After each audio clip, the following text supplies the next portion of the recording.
The Pentagon may be in trouble, but it's nothing compared to the White House. I'm talking about the debt ceiling. There is still no progress. It's the most nervous build-up for a climax we already know. There will be a deal. The only question is, who will blink first? Joe Biden or his Republican opposition? House Speaker Kevin McCarthy says a deal has not been reached, but they will keep working until there is an agreement. We're not there yet. So, I mean, it's difficult because you've got to be able to, you take a couple days to write the bill, you got 72 hours here, then you got the Senate to act. And what is the White House saying?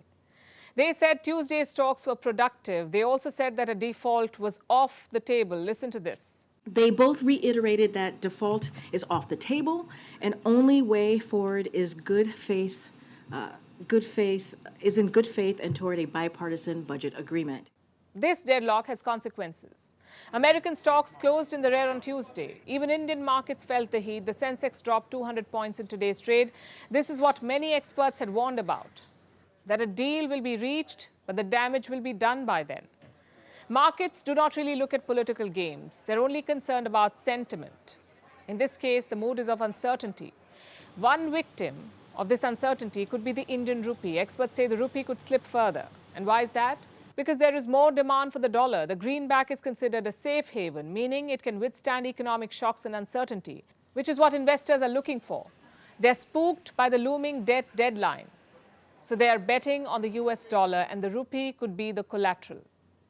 It is trading at 82.66 compared to 82.80 in the previous session, which is good, but it opened higher at 82.83. Now, some outside factors helped the rupee today, but that may not be the case tomorrow because we are expecting more news from the US, this time from the Federal Reserve, their central bank.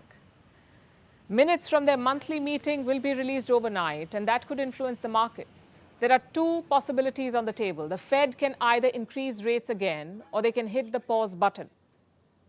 There have been 10 consecutive interest hikes since last year. So a pause would signal a policy shift.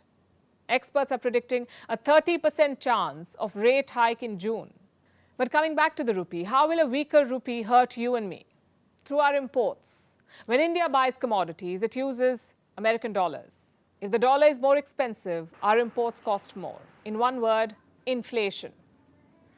So should you be worried? Well, not yet. The Reserve Bank of India seems to have a red line for the rupee. That's 83 against the dollar. So chances are they will intervene to protect that red line. The RBI did it last year as well. But like we keep saying, this is all unnecessary. The debt ceiling is a made-up problem, like a mock United Nations or a costume competition. All this talk is for a problem that should not even technically exist. But that's the United States for you. They sneeze, but you catch the cold.